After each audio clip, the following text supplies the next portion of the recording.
সুপ্রভাত দর্শক বন্ধুরা, এইচডি লাইভ 24/7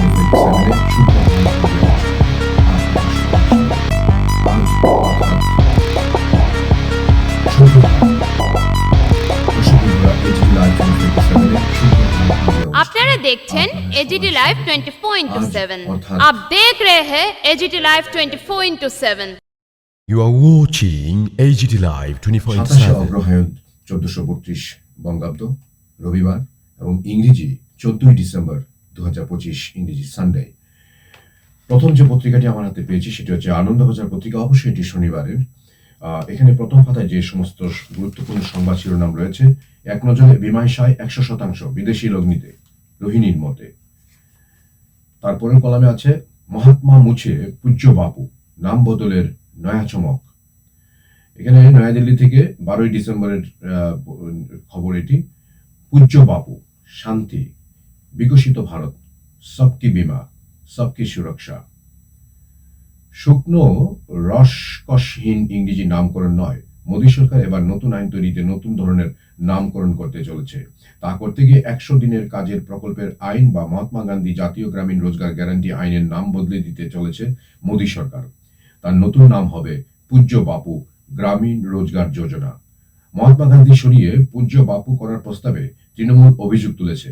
গান্ধীজিকে রবীন্দ্রনাথ ঠাকুরের দেওয়া মহাত্মা নাম মুছে দিতে চাইছে বিজেপি।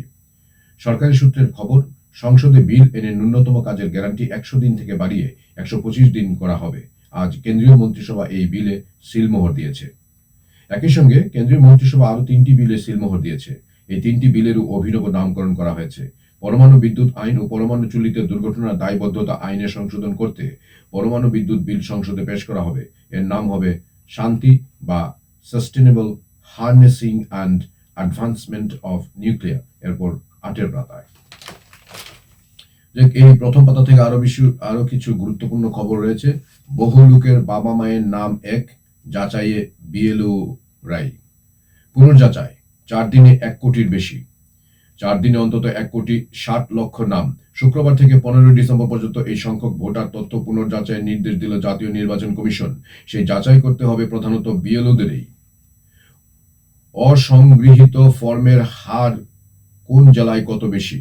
জেলাভিত্তিক মোট ভোটারের 3.31 থেকে 25.93% মধ্যে ঘোরাফেরা করছে মৃত।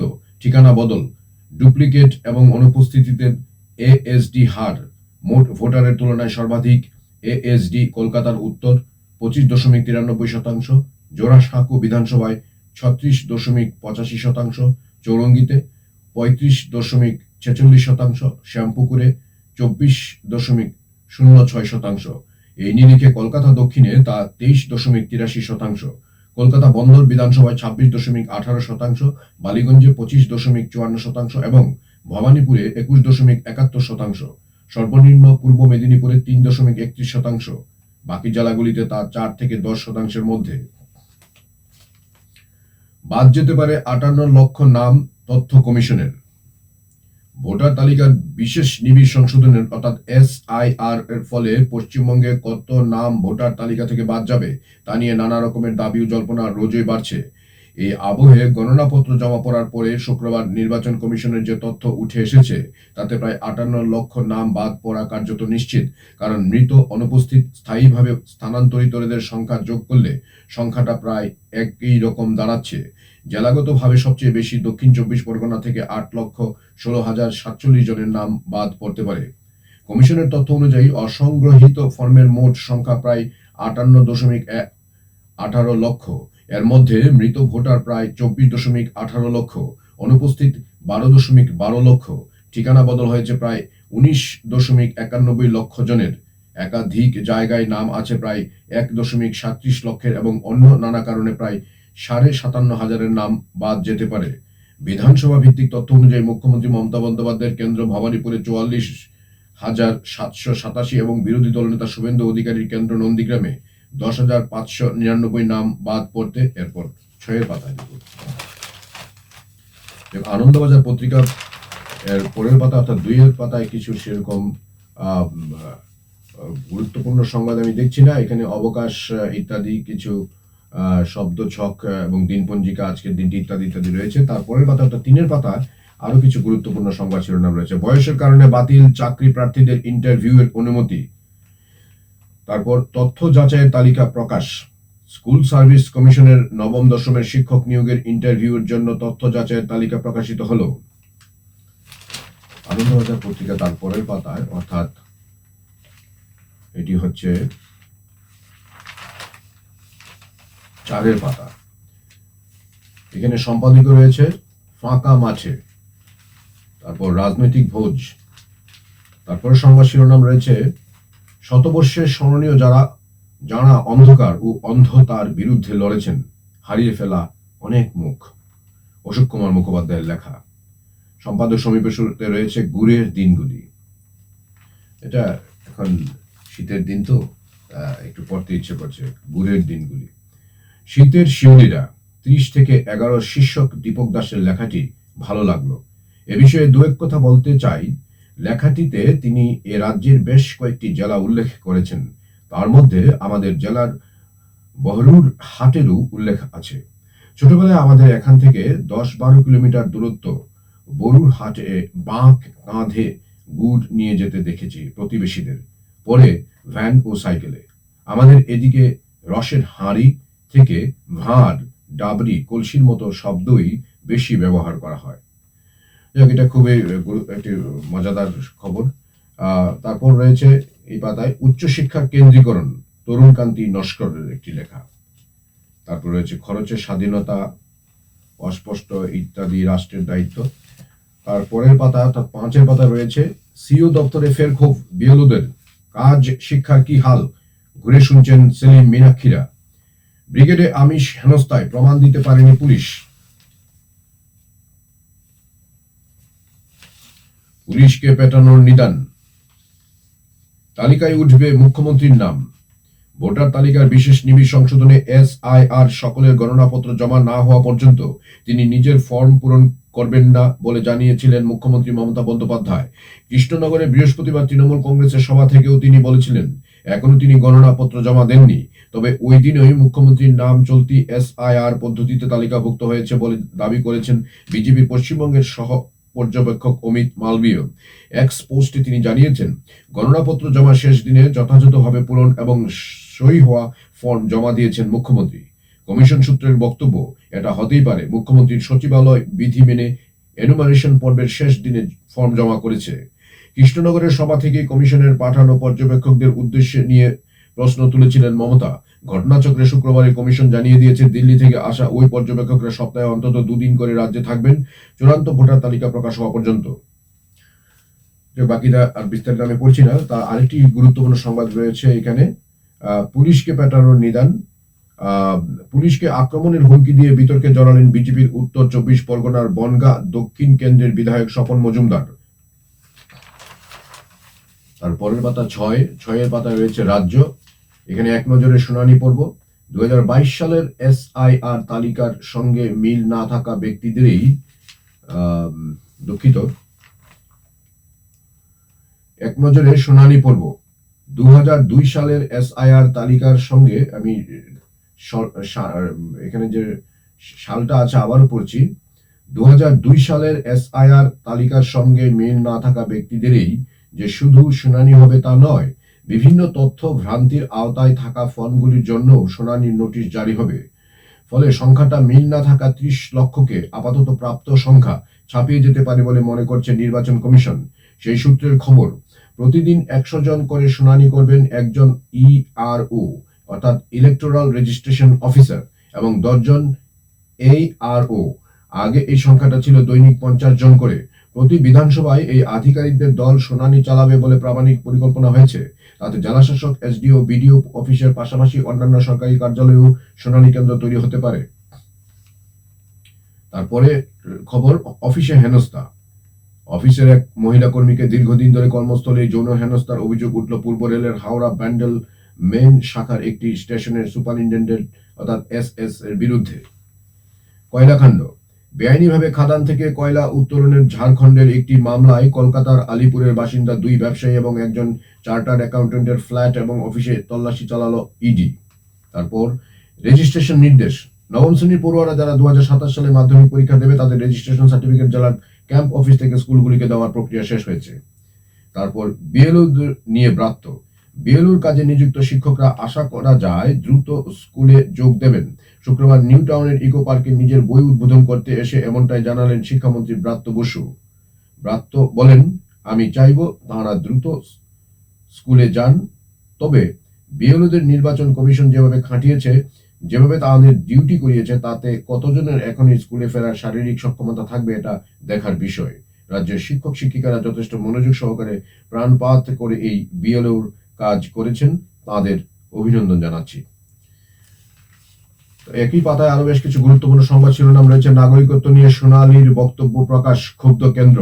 কলকাতা হাইকোর্ট সোনালীদের ফেরানোর নির্দেশ দিলেও 30 দিন ধরে আপনারা কিছু করেননি, কপিল সিব্বাল।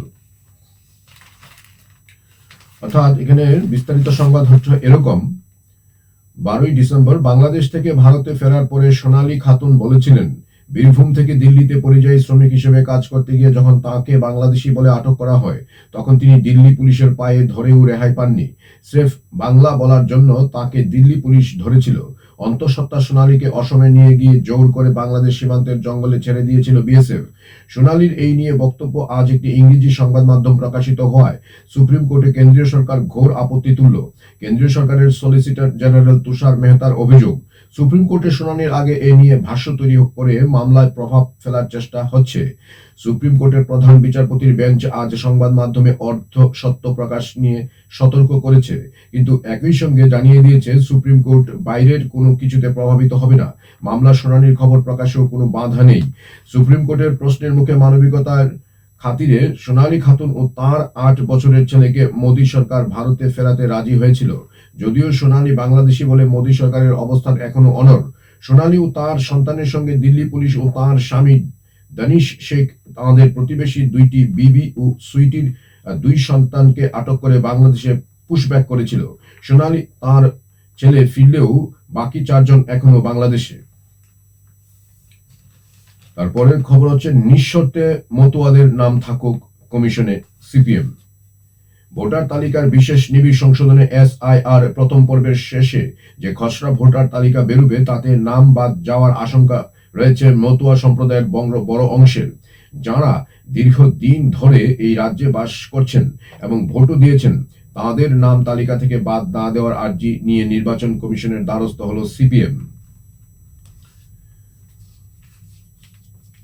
তারপরে খবর রয়েছে, নীতিশের জয় দেখে মহিলা ভোট বাড়াতে ভাঁড়ারে চোখ মমতার।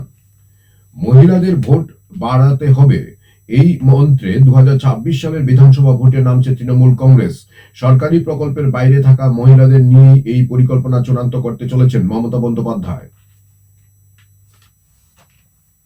এখানে ভ্রান্তির হিসাব কোথায় কত ভুল আছে, অর্থাৎ 6 জন বা তার বেশি আলাদা ব্যক্তির বাবা বা দাদুর নাম এক প্রায় 24.21 লক্ষ।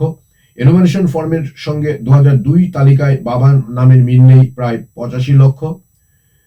ছেলের সঙ্গে মা বাবার বয়সের ফারাক 15 বছরের কম প্রায় 12 লক্ষ। মা বাবার সঙ্গে সন্তানদের বয়সের ফারাক 50 বছরের বেশি প্রায় 9 লক্ষ। লিঙ্গ বদলে গিয়েছে প্রায় 13.46 লক্ষ। মূল কয়েকটি মানদণ্ড, একই মা বাবা বা ঠাকুরদা ঠাকুরমার নামে ভিন্ন ভিন্ন বহু লোকের ম্যাপ। পিতায় বয়স 85 অথচ ছেলের বয়স 30 থেকে 35। পিতার বয়স 50 থেকে 55, সন্তানের বয়স 35 বছরের আশেপাশে। ম্যাপিং এ সম্পর্কের পরিচয় নির্দিষ্ট করা না থাকলে বলার পরেও রোল ব্যাক বা ফিরিয়ে নিয়ে সংশোধন না করা। আনন্দবাজার পত্রিকা তারপরের পাতা অর্থাৎ 8-এর পাতা, দেশ এক নজরে। শৈত্য প্রবাহের সতর্কতা, উত্তর পশ্চিম এবং মধ্য ভারতে শীতের দাপট বেড়ে শৈত্যপ্রবাহ ও ঘন কুয়াশার সতর্কতা জারি হয়েছে। মধ্যপ্রদেশ, মহারাষ্ট্র, কর্ণাটক, তেলেঙ্গানা, ছত্তিশগড় ও উড়িষ্যায় শৈত্যপ্রবাহের পূর্বাভাস দেওয়া হয়েছে। ইন্দোরে তাপমাত্রা নেমেছে 4.5 ডিগ্রি সেলসিয়াসে, যা 10 বছরের রেকর্ড ভেঙেছে। ভোপাল, শিহর, শাজাপুর সহ বহু জেলায় তাপমাত্রা 3 থেকে 7 ডিগ্রির মধ্যে। উত্তরাখণ্ডের উঁচু এলাকায় তুষারপাতের ফলে জমে গিয়েছে নদী ঝর্ণার জল। রাজস্থানের কয়েকটি শহরেও তাপমাত্রা নেমেছে 4 থেকে 9 ডিগ্রি সেলসিয়াসে। ছত্তিশগড় ও হরিয়ানার বিভিন্ন জায়গাতেও শৈত্যপ্রবাহ অনুভূত হচ্ছে। আগামী দিনে ঠান্ডায় বাড়ার সতর্কতা জারি হতেই উদ্বিগ্ন অনেকে। তারপরে অবৈধ সিরাপ বন্ধে, তারপর ধর্ষণের অভিযোগে, তারপর শিশুকে অপহরণ, তারপর ভাঙলো সেতু ইত্যাদি প্রথম কলামে আছে। তারপর কলামে রয়েছে সংসদে নেশা নিয়ে তরজায় তৃণমূল এবং বিজেপি। বঙ্গে জিতলে ফের ভোজ মোদির আশা অনুরাগের। তারপর 2 মাওবাদীর আত্মসমর্পণ। তারপর ইন্ডিগো বরখাস্ত 4 ডিজিসিএ অফিসার। ইন্ডিগো সংকট নিয়ে কড়া পদক্ষেপ করার ক্ষেত্রে আরো এক ধাপ এগোলো নরেন্দ্র মোদী সরকার। এদিন বিমান নিয়ন্ত্রক সংস্থার অর্থাৎ ডিজিসিএ 4 জন ফ্লাইট অপারেশন ইন্সপেক্টরকে FOR বরখাস্ত করা হয়েছে। তারা ইন্ডিগোর কার্যকলাপের উপরে নজর রাখার দায়িত্বে ছিলেন। সূত্রের খবর, FOI-রা বিমান সংস্থার প্রয়োজনের উপরে নজর রাখেন। পরিষেবা দেওয়ার জন্য উপযুক্ত সংখ্যক কর্মী আছেন কিনা তাও খতিয়ে দেখেন তাঁরা। চলতি মাসের গোড়ার দিকে দেশের বৃহত্তম বিমান সংস্থা ইন্ডিগোর বহু উড়ান বাতিল হওয়ায় প্রবল সংকট দেখা দেয়। জুলাই মাসের গোড়ায় চালু হয় সরকারের নতুন ফ্লাইট ডিউটি টাইম লিমিটেশন অর্থাৎ FTDL। কর্মীদের উপযুক্ত বিশ্রাম দেওয়াই ছিল ওই বিধির উদ্দেশ্য। প্রাথমিক অনুসন্ধানে জানা যায় ওই বিধি মেনে চলার জন্য প্রয়োজনীয় সংখ্যক কর্মী নিয়োগ করেনি ইন্ডিগো। ফলে আপাতত আগামী বছরের 10 ফেব্রুয়ারি পর্যন্ত ইন্ডিগোর এয়ারবাস A320 অর্থাৎ 320 বিমানের ক্ষেত্রে ওই বিধি স্থগিত রাখতে হয় সরকারকে। কিন্তু তাতে যাত্রী সুরক্ষায় ক্ষতিগ্রস্ত হয়েছে কিনা তা নিয়েও প্রশ্ন দেখা দিয়েছে। সূত্রের খবর, ডিজিসি এর সঙ্গে ইন্ডিগোর আলোচনা হয়েছিল, কিন্তু তারা পাইলট নিয়োগ করেনি। ফলে যা হওয়ার তাই হয়েছে। ইন্ডিগোর অবশ্য দাবি পাইলটের সংখ্যা কম নেই, কিন্তু ডিজিসি এর তরফে ইন্ডিগোকে পাইলটের সংখ্যা বাড়াতে নির্দেশ দেওয়া হয়েছে। সূত্রের মতে সংস্থার পাইলট ও কর্তৃপক্ষের মধ্যে বোঝাপড়া নেই। বিমান সংস্থার অপারেশন কন্ট্রোল সেন্টারকে ইন্ডিগোর পাইলটেরা পছন্দ করেন না। রাতে গন্তব্যস্থলে পৌঁছানোর ক্ষেত্রে আলাদা অর্থ দেওয়া হয়, তা কিছুদিন বন্ধ রাখা হয়েছিল। ফলে সে কাজ করতে রাজি হতেন না পাইলটেরা। নয়া চুক্তিতে পাইলটদের উড়ানের সংখ্যা কমানো হয়, ফলে পাইলট ও কর্তৃপক্ষের মধ্যে দূরত্ব বাড়ে। পাইলটদের একাংশের দাবি, বেতন, অসুস্থতা সংক্রান্ত রিপোর্ট সহ আরো কয়েকটি বিষয়ে ভারতীয় বিমান সংস্থাগুলির সঙ্গে পাইলটদের সমস্যা রয়েছে। নাম প্রকাশে অনিচ্ছুক এক পাইলটের কথায় ভারতীয় বিমান সংস্থাগুলি বিদেশি COO নিয়োগ করতে পারে, কিন্তু পাইলটেরা বিদেশি বিমান সংস্থায় কাজ করতে চাইলে তার উপরে তারা নিয়ন্ত্রণ চেয়েছিল। আমাদের রাখতে চাইলে আমাদের সঙ্গে ভালো সম্পর্ক তৈরি করুন। আশা করি ইন্ডিগো সংকটের পরে সরকার আমাদের দুর্দশার কথা বুঝতে পারবে। আনকোট। অন্যদিকে এদিন ডিজিসি এর উচ্চ ক্ষমতা সম্পন্ন 4 সদস্যের কমিটির সামনে হাজিরা দেন ইন্ডিগোর সিইও পিটার এলবার্স। বুধবার পরিবহন সংক্রান্ত স্থায়ী কমিটির সামনে হাজিরা দেওয়ার কথা ইন্ডিগোর ডিজিসিএ ও বিমান মন্ত্রকের অফিসারদের। অন্যদিকে ইন্ডিগোর সংকট নিরপেক্ষভাবে খতিয়ে দেখার জন্য ক্যাপ্টেন জন ইলসনের নেতৃত্বাধীন এভিয়েশন অ্যাডভাইজার্স LLC কে নিয়োগ করেছে ইন্ডিগোর পরিচালন পর্ষদ, সংবাদ সংস্থা। তারপর বঙ্গে জিতলে ফের ভোজ মোদির আশা অনুরাগের, ভূমিকম্প, মামলা খারিজ। তারপর কবিতার নোটিশ। ভারত রাষ্ট্র সমিতির BRS বিধায়ক মাধব কৃষ্ণ রাও এবং বিজেপি নেতা আল্লেতি মহেশ্বর রেড্ডিকে আইনি নোটিশ পাঠিয়েছেন BRS এর বহিষ্কৃত নেত্রী কে কবিতা।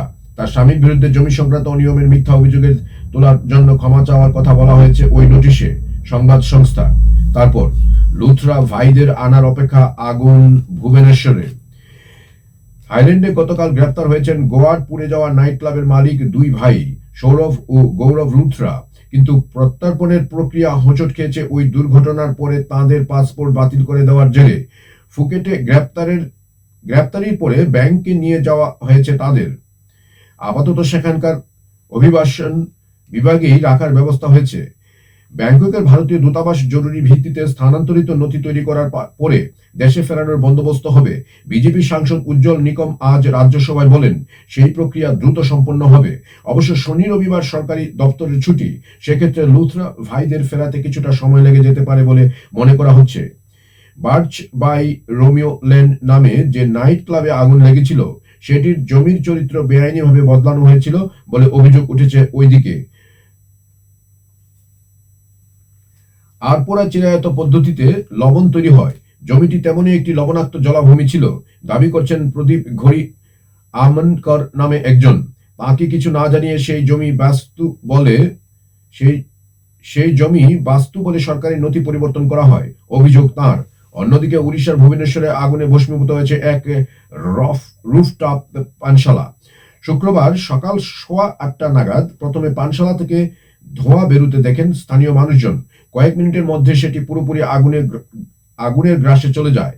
ওই বহুতল ভবনের হোটেলের সমস্ত লোকজনকে দ্রুত বার করে আনা হয়েছিল। আগুন নিয়ন্ত্রণে আসে ঘণ্টাখানেকের চেষ্টায়। শর্ট সার্কিট থেকে আগুন লেগেছিল।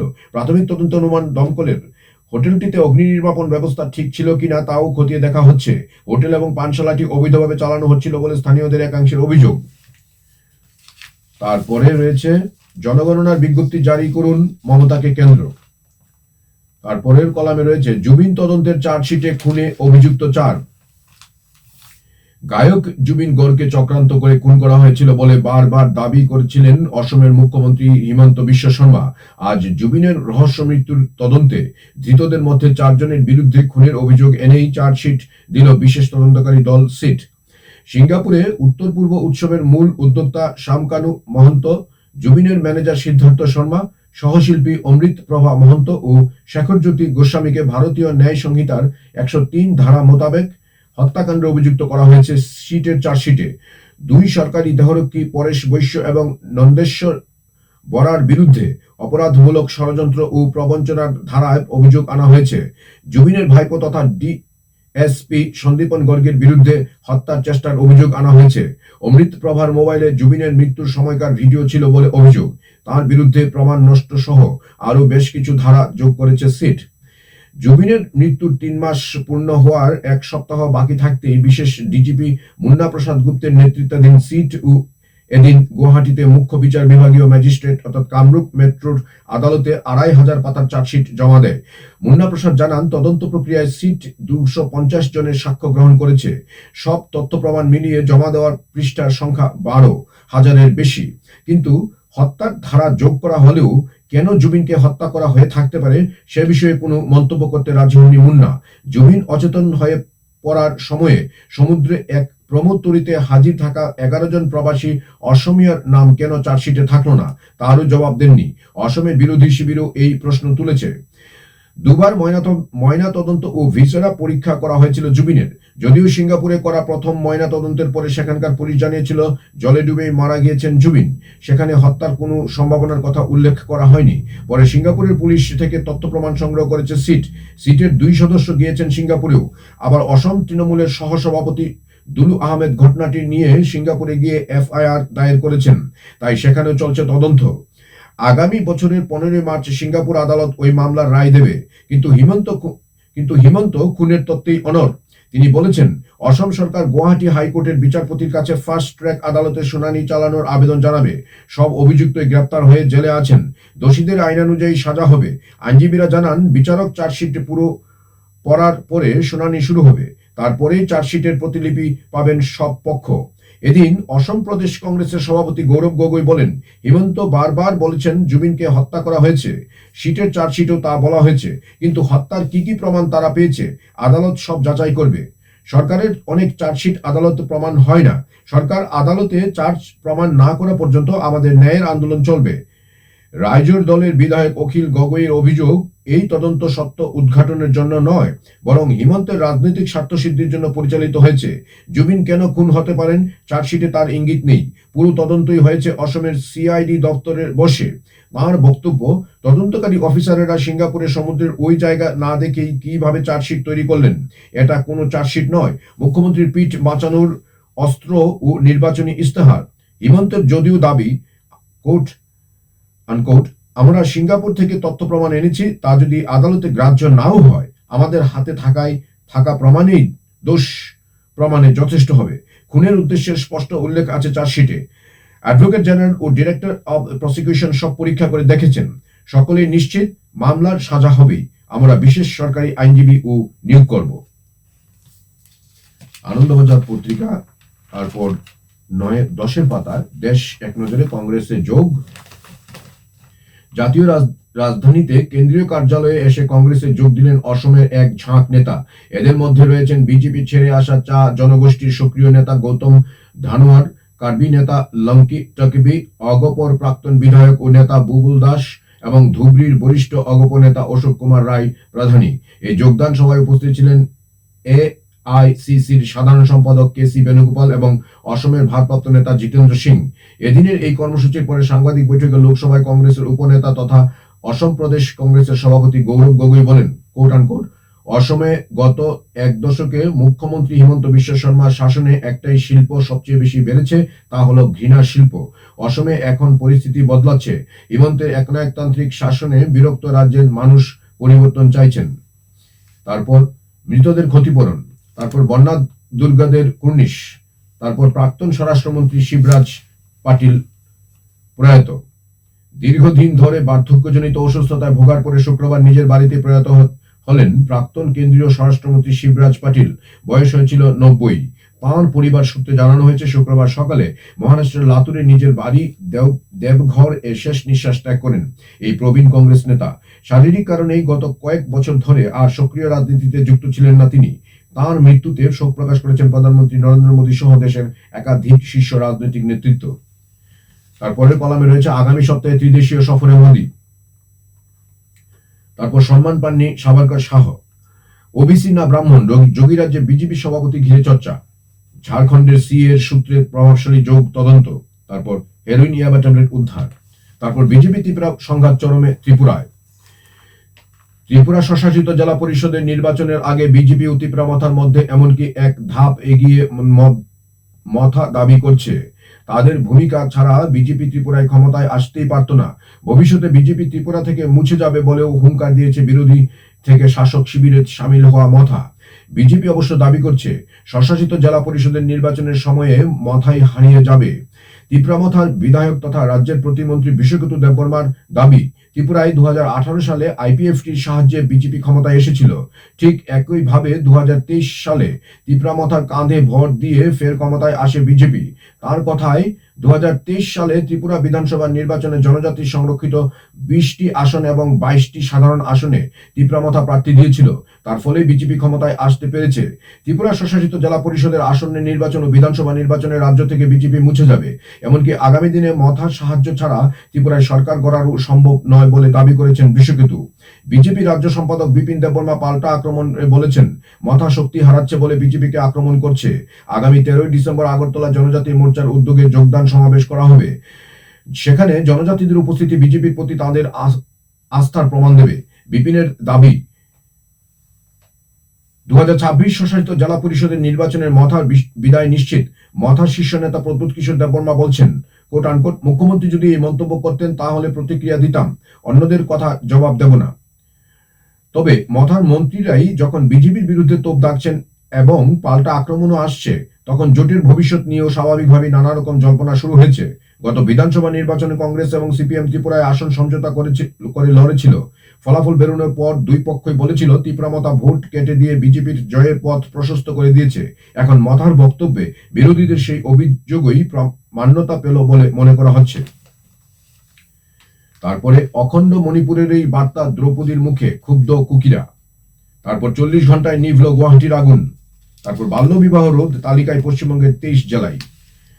তারপরের পাতায় 11 পাতায় রয়েছে বিদেশ ব্যবসা, ইলেকট্রিক ভেন্টিলেটর সাপোর্টে খালেদা। পাকিস্তানের সংস্কৃত পাঠ, রাশিয়া ইউক্রেন যুদ্ধ নিয়ে উদ্বেগ ট্রাম্পের। ইমরানের বিচারও কি সেনা আদালতে? ব্রিটিশ জাদুঘরে চুরি ভারতীয় শিল্প সামগ্রী। তারপর বিমায় পুরোই খুলল বিদেশি লগ্নির দরজা। তারপর চলল খুচরো মূল্যবৃদ্ধির হার। তারপর নজির করে আরো নিচে টাকার দাম। তারপর বিমানে সম্ভব নয় ভাড়া বাঁধা, দাবি কেন্দ্রের। তারপর কর নিয়ে 2 লক্ষ ছাড়ালো রূপো, নজির সোনারও।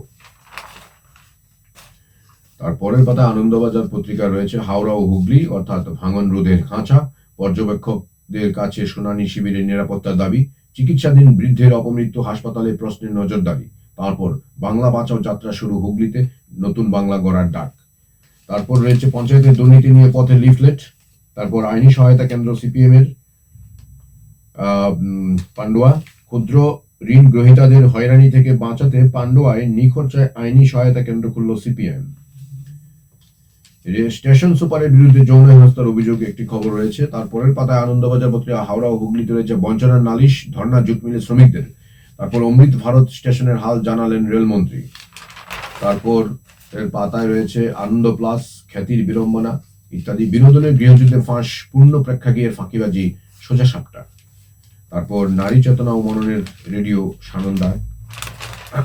তারপর আনন্দবাজার পত্রিকা, এখানে খেলার পাতায় রয়েছে এক নজরে নিউজিল্যান্ডের জয়ে 6 ভারত, ফিনল্যান্ড বিনেশ, তারপর রাজেশের 57, তারপর নির্বাসিত 4, তারপর ফুটবলে হাতাহাতি। তারপরের কলামে রয়েছে 95 বলে 171 বিধ্বংসী বৈভবে বড় জয় ভারতের, তাণ্ডবের নাম বৈভব। ওয়ানডে ক্রিকেটে গড়ল সবচেয়ে বেশি ছক্কার, অর্থাৎ 14টি ছক্কার নজির, ভাঙল 2008-এ অস্ট্রেলিয়ার মাইকেল হিলের 12 ছক্কার রেকর্ড। অনূর্ধ্ব 19 এশিয়া কাপের ইতিহাসে এক ইনিংসে সবচেয়ে বেশি ছক্কা। যুব ওয়ানডেতে ভারতীয়দের মধ্যে এক ইনিংসে দ্বিতীয় সর্বাধিক রান 171।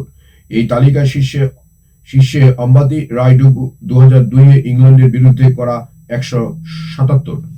তারপর বিশ্বকাপের আগে নেতৃত্ব কাঁটায় বিদ্ধ দল, তোপের মুখে গম্ভীরের পরীক্ষা নীতি, গিলকে বসাও, সঞ্জুকে ফেরাও, ফুঁসছে দেশ। তারপর মুস্তাক আলীতে নীতিশের হ্যাট্রিকেও হারল অন্ধ্র। তারপর আনন্দবাজার পত্রিকা 18 পাতা খেলা, মেসির পক্ষের প্রহর গুনছে কলকাতা। যুব ভারতী ক্রীড়াঙ্গনে এক নন্দন গেটের টিকিট কাউন্টারের সামনে গত কয়েকদিন ধরেই সকাল থেকে ভিড়, অধিকাংশই পরে রয়েছে মেসি লেখা আর্জেন্টিনার নীল সাদা জার্সি, কেউ আবার পরে এসেছেন বার্সেলোনার জার্সি। 14 বছর পরে আবার যে কলকাতায় আসছেন লিওনেল মেসি। 2011 সালের 2 সেপ্টেম্বর যুব ভারতীতে ভেনেজুয়েলার বিরুদ্ধে আর্জেন্টিনার অধিনায়ক হিসেবে অভিষেক হয়েছিল মেসির। আর্জেন্টিনীয় কিংবদন্তি দেখেছিলেন তাঁকে নিয়ে ভক্তদের উন্মাদনা। আজ শনিবার ফের যুব ভারতীতে পা রাখতে চলেছেন তিনি, থাকবেন স্টেডিয়ামের সংলগ্ন সেই 5 তারা হোটেলেই।